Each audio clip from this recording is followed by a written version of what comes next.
Hi, I'm Caroline Robertson, Head of Marketing and Project and Planning Manager at Avrion, a digital transformation company, and also a mentor for the WID network.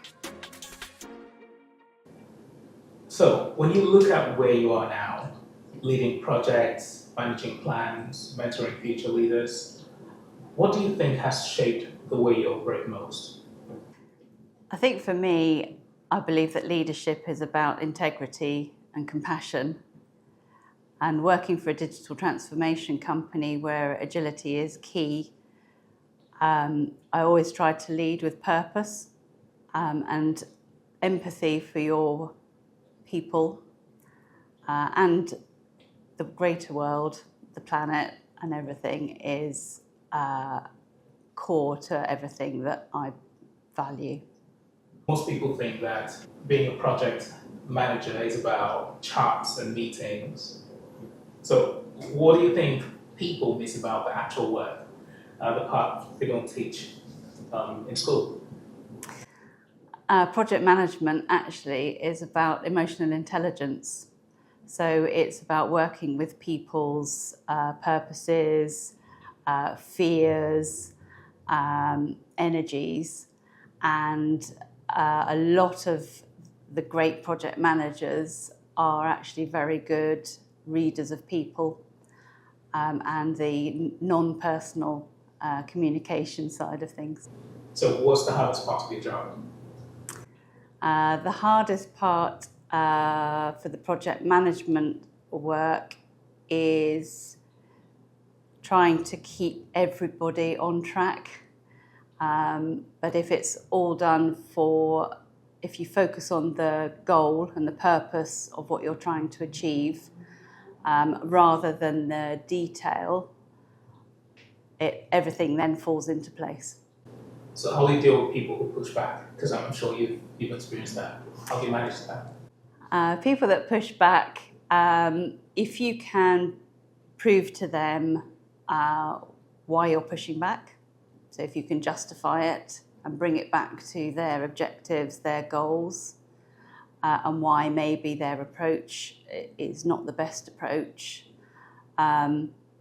It's all about being a partner with that customer or the people that you're working on. You're just an extension of their team. And so if you all have the same shared goal, then I think ultimately people believe you. They believe you're working for them and their best interests. Being a manager, do you always have to explain? I mean, sometimes could you just tell people to get things done without explanation? I mean, it's fine to explain sometimes, but do you always have to explain to them why? Is there really time to do that all the time? As a manager, there are different styles. So there are some, dictatorial managers who tell people what to do. And in certain job roles, that's okay. So if you've got, for example, in the fire service where you've got crises happening all the time, you need a leader to take control and tell them exactly what to do. And they will just jump because that's what they've been trained to do. But in the real world, if people understand the purpose behind it, the reasoning behind it, then teams get it and people get it and they will do a better job because they know why. They know the why behind it. And for me, I think that makes it all the more important. You should explain why you've asked them to do something. What's that process like? For us at Avrion, we work really well in the commercial team. We're very collaborative, so we have a shared vision of the company. So we're all very clear on that and what we're trying to achieve as a business. So in a way, I don't need to re-explain that all the time because they get it. So when we're talking about certain tasks, it might be we're doing it for lead generation or we're doing it for brand awareness. So they get the extended reason why, but I don't have to go into the vision of the company as to what we're trying to achieve. So let's talk about mentorship. Have you ever had a mentor? Yes, I have. I had a mentor when I first became a CRM consultant. So I went from being an office manager into obviously quite a consultative role. The organisational skills were there, but interacting with customers and internal stakeholders, I hadn't really had that much experience of.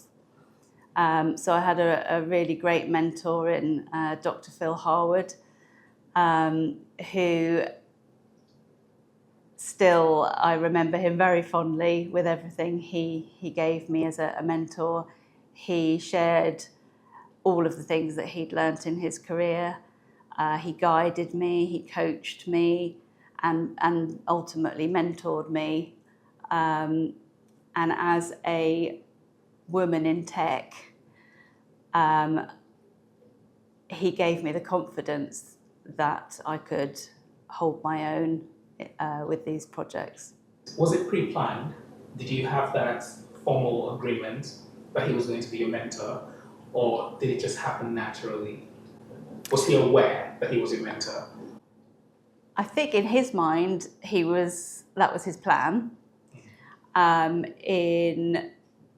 my point of view, it was a colleague sharing his knowledge, but it became so much more than that.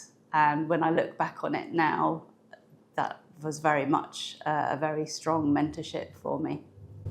So that means one can actually have a mentor without initially knowing that that's what it is. Yeah. Great. And then, Dr. Phil, so does that also mean that your mentor doesn't have to be a person of the same gender with you? Yeah, absolutely. I mean, back in those days, and still, IT and project management as a career is still very male-dominated. So I've only actually worked with one other female project manager throughout my whole career. The rest have all been male. And how many years are we talking about? 25, so a very long time. One female project manager, that's both at customer side and internally. And the same is true for software developers. I've only worked with one female programmer in that time. How difficult was that? Or how easy was that? What were the challenges of being mostly only female in that space? I think as females, we are expected unbiasedly to be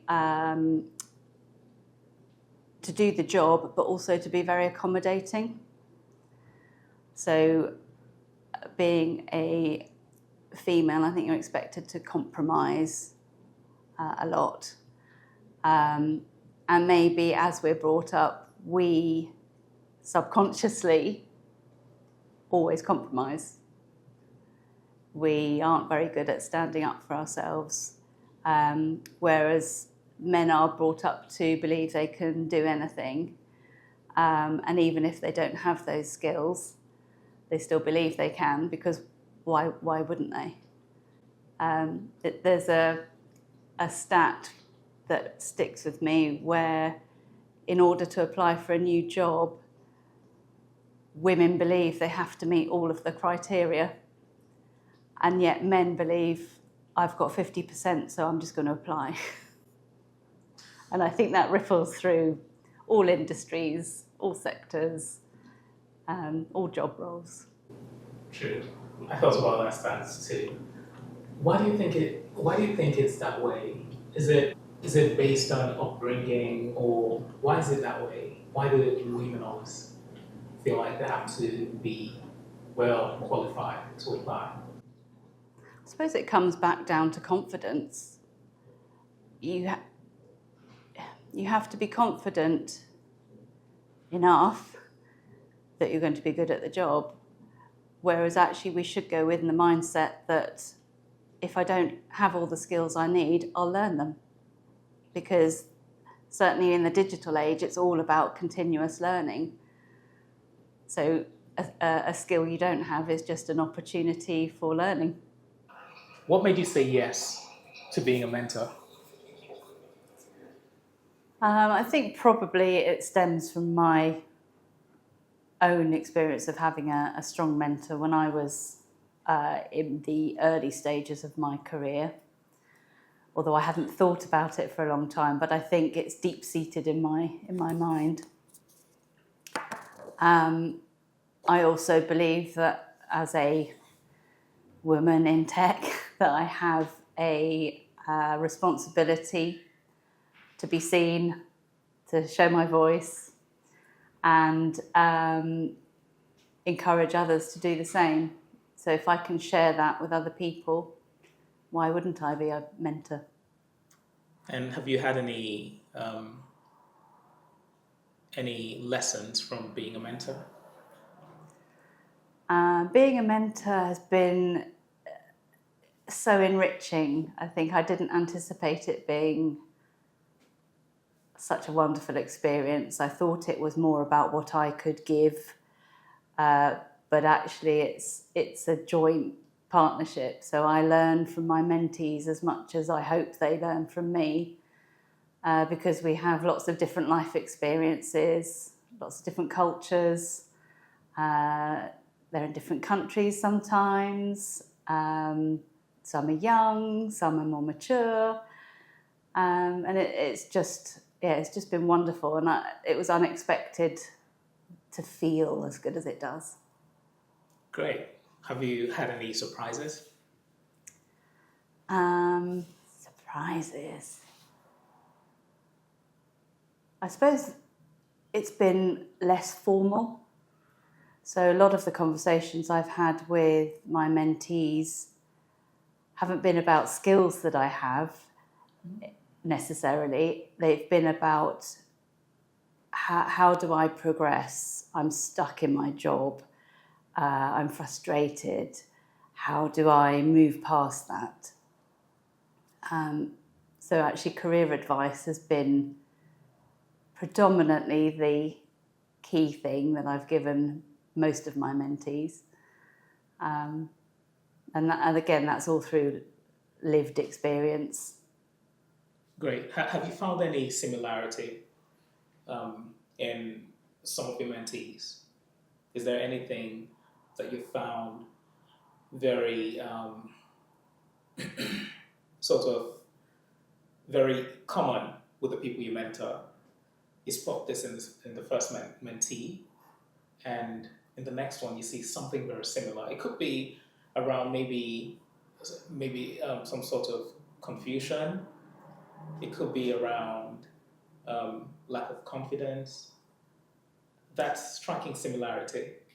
Yeah, so lack of confidence, you've hit the nail on the head. Most of it is they are seeking someone to tell them that they are good enough.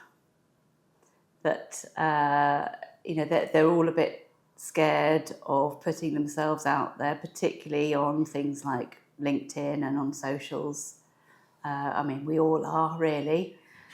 Some people are born to do it, and others just push themselves to do it. So again, a lot of the similarities have been where they maybe haven't been active on LinkedIn. So some coaching about just even commenting on other people's posts or reposting, simple things like that, which get them noticed in other people's feeds. So yes, they've all been a bit lacking in confidence. Some are very confident people, but I think it's just in the workplace maybe they're not as confident. So what advice do you give women who are in that position? I think my main advice would be, don't wait to be ready. Just do something. Because doing something and taking some action starts the momentum. And it just has to be small things at the beginning. And the more you do, the more you'll see opportunities. You never know where connections like the WID network, LinkedIn. You never know where those connections may take you. And always be open to opportunities, open to seeing opportunities. Keep your eyes out. So when you meet someone who's early in their career, especially women in tech, what advice do you instinctively want to give them? That they just need to use their voice.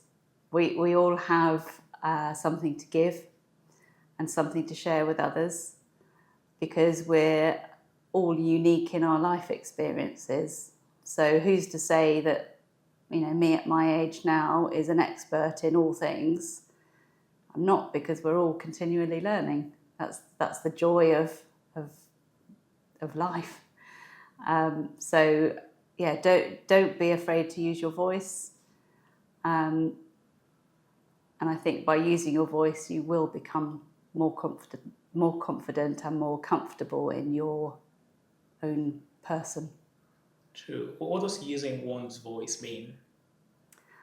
It can mean many things. So it can mean standing up for others, so being an advocate for other people.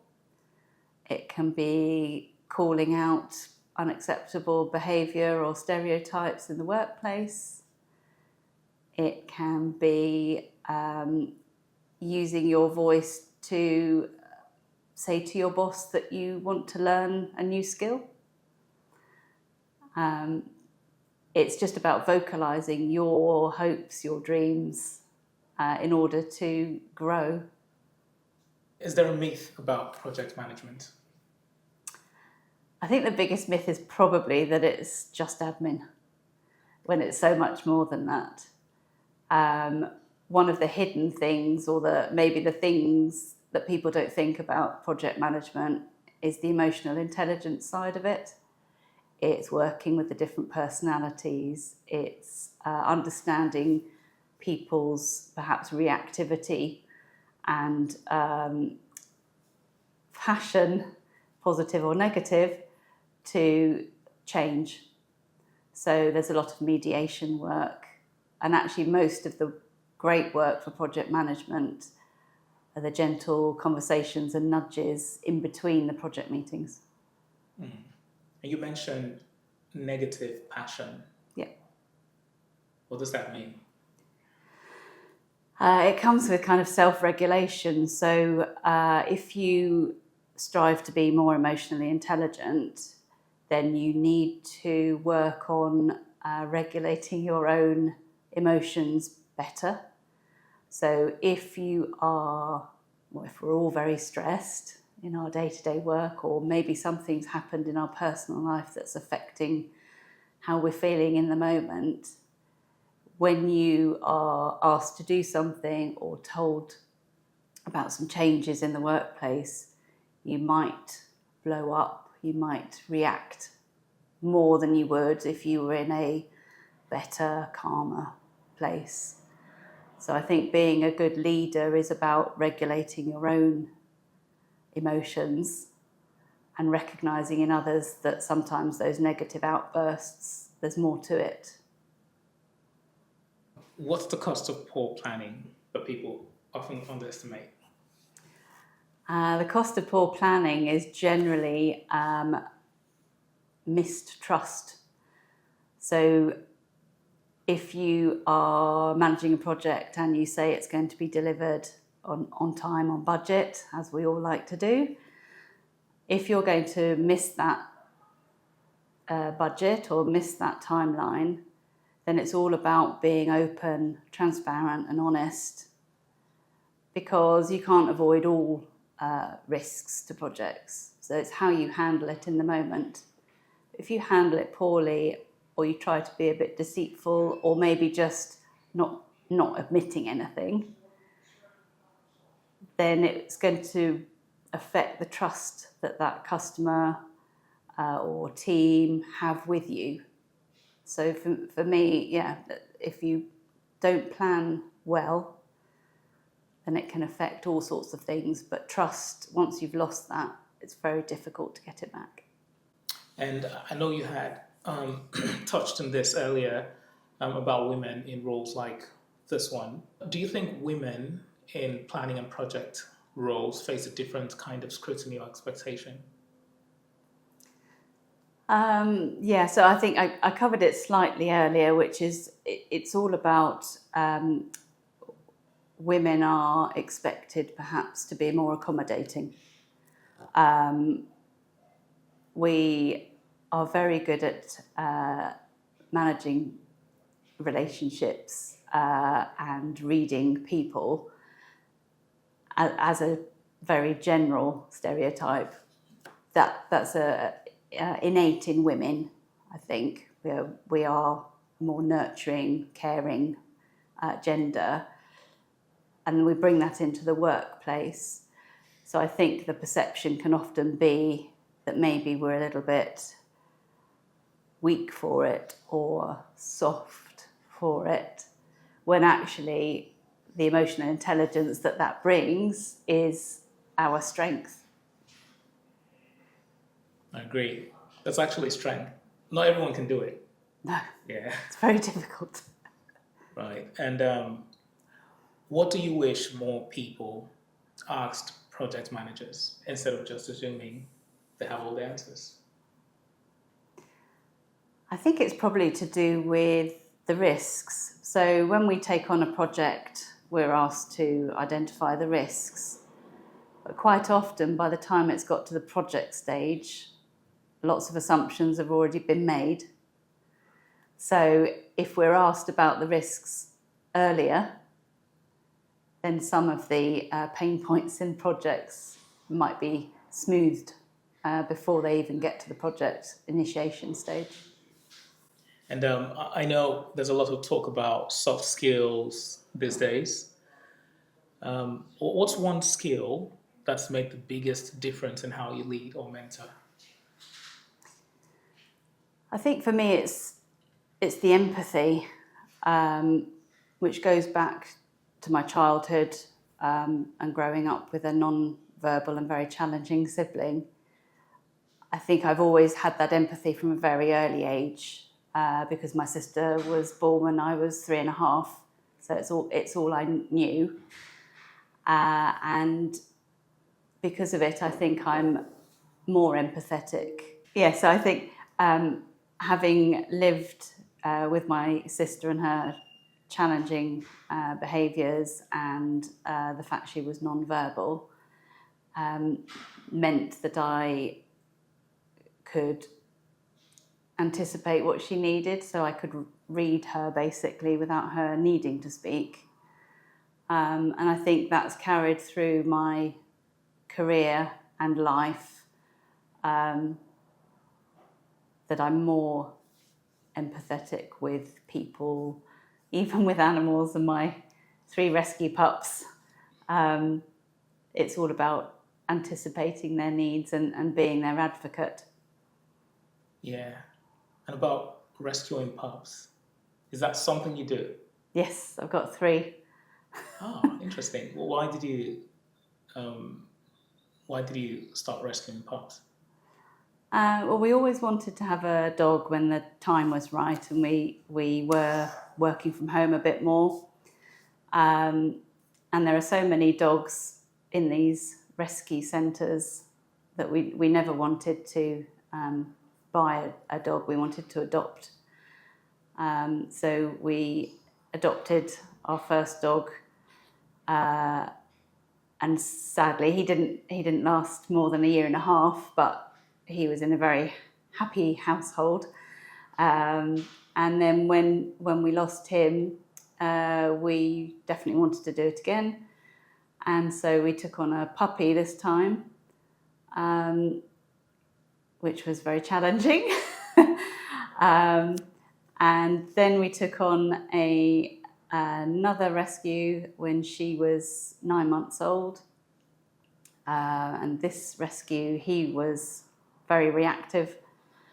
So that's been lots of learning about how to deal with reactive dogs. And again, just how to encourage him to make better choices and do lots of enrichment and self-soothing activities So he's now a completely different dog than he was when we first got him 18 months ago. And now we've just taken on our last one, which is a 13-year-old, so at the other end of the spectrum. So unfortunately his owner passed away, and he had lots of age-related illnesses, so they were looking for a twilight home, and so we decided we'd slot him into our little pack. I've learnt so many new skills from having all of the dogs. They've all taught me something, whether it's how to be a better advocate for them, whether it's how to work collaboratively with a vet and a physio and a behaviourist to take a very traumatised animal and help him live his best life. And obviously with an older one, he's been very easy to slot in, but we have to be mindful that just because he wants to go up and down stairs, for example, with his arthritis, doesn't mean that we need to let him. So we have to be mindful of what is best for him. Back to project planning, leadership. What's something controversial you believe about work, planning and leadership that most people in your field wouldn't agree with? I think a lot of people want to be liked as a leader, but sometimes it's not about being liked, it's about being having good integrity and building trust. So people might not always like your decisions, but if you're always doing it for the best reasons, then that's what builds strong teams. If you don't play games and you're always authentic. Great. And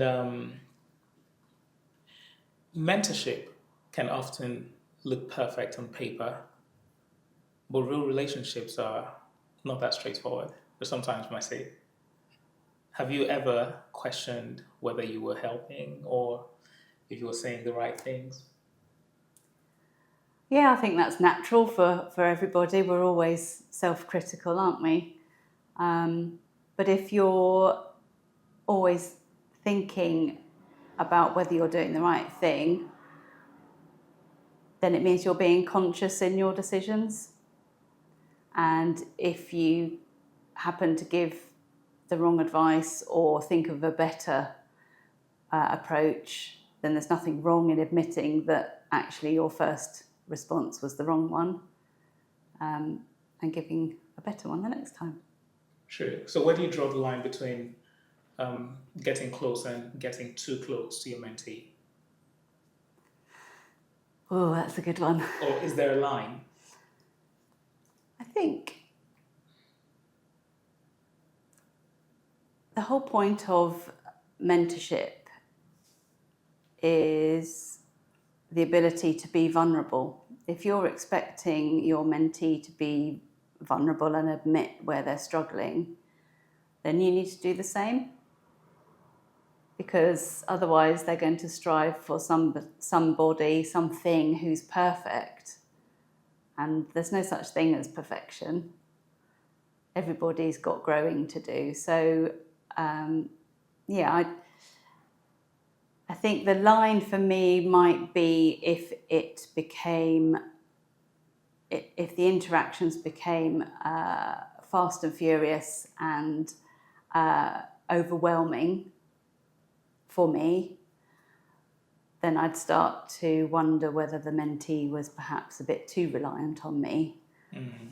Because being a good mentor is about making them more self-reliant and resilient and resourceful. Great. So for Weed, we try to match mentors with mentees. But in the outside world, what would you recommend as the best way for women to identify mentors? I think if you're looking for a mentor anywhere, you want to look for people who are visible in the way you want to become.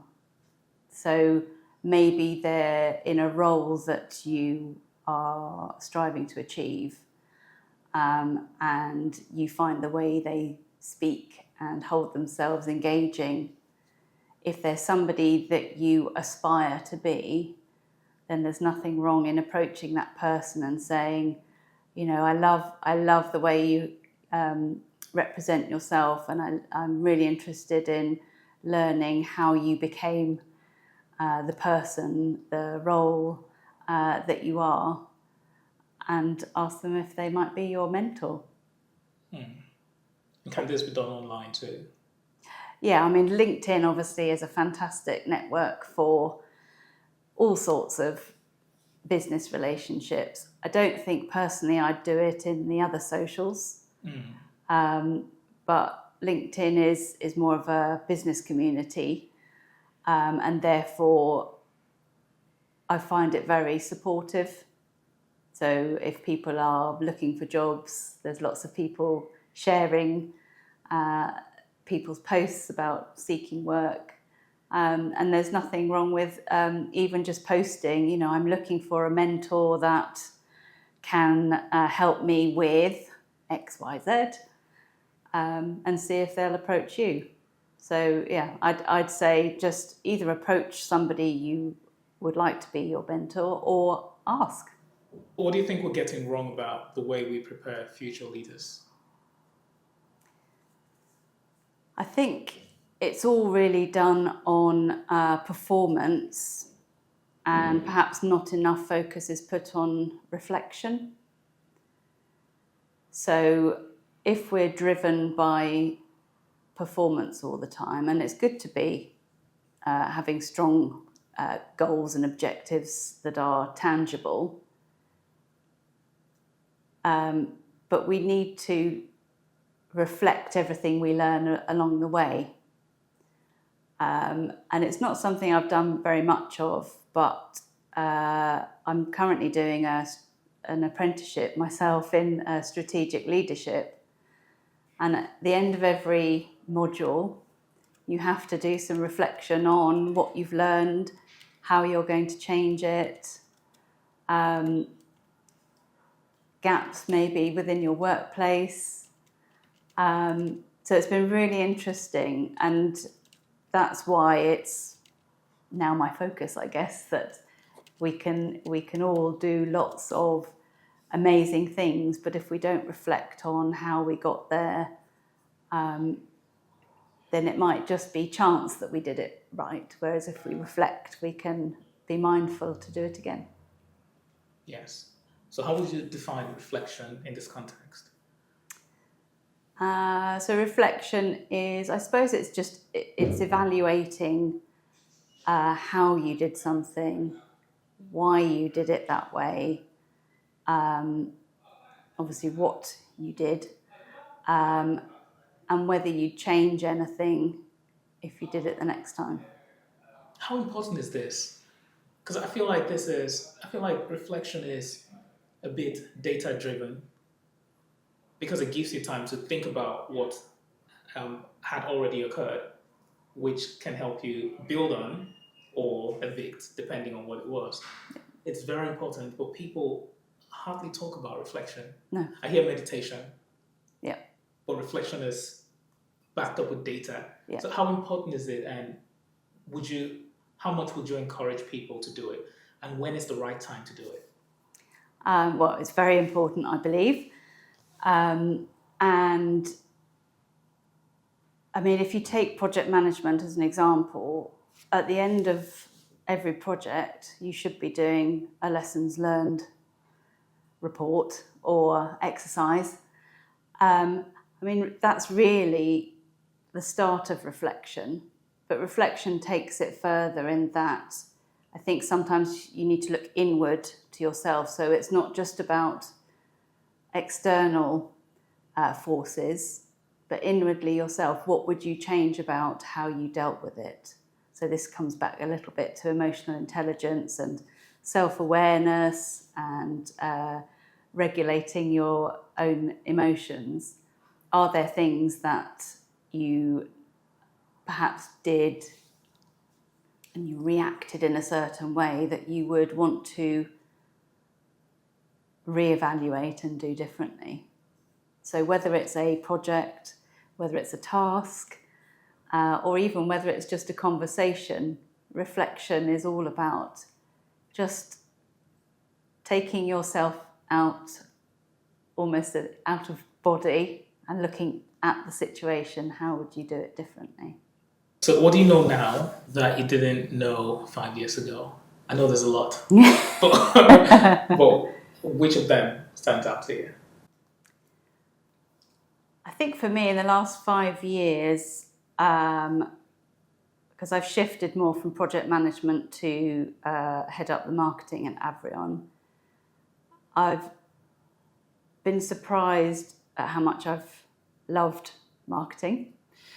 And I think that's just because, certainly within Avrion, we can try things. We're given the freedom to try, and if it doesn't work, we bin that. But we're always evolving and trying new things, rather than trying to get it perfect all the time. And on the back of that, it feeds into what I think is a really good skill, which is curiosity, and basically continuous learning. So we should all be learning something all the time, just to keep our minds sharp, to keep our interest in what we're doing at work, what we're doing at home. There's so much, so many skills. So if we don't have one, so if you're applying for jobs and you don't have a skill, learn it, or ask to be taught it. So, for example, ask to go on an apprenticeship, or ask to have a mentor, or use that voice again to ask. So if one of your mentees came to you today and said, I feel completely lost, what would you say to them? I'd say, great. It means that it's an opportunity to learn. So it comes back to a little bit of self-reflection. What is it that's really important to you? Often when we're lost, that's when we find our way. We reevaluate everything. There's a reason why when people are made redundant, a lot of them, when they've come through the other side, say it's the best thing that's happened to them, because it forces you to look at what you really want. Wow, looks like there's a positive in everything. Maybe because I'm a bit of an optimist, but there should be a learning opportunity in everything, whether it's a positive experience or a negative one. Mainly in the negative ones, there's always going to be something you can learn. So no regrets, just lessons. Just lessons. Just growth opportunities. Right. And this question might touch on how much you've reflected on yourself. What makes you confident? I suppose it's my life experiences have made me confident. And a lot of it goes back to my childhood.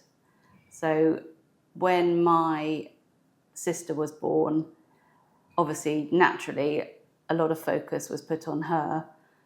And so I learned to be self-reliant, resilient, and I think that's where the confidence comes from, because I worked things out.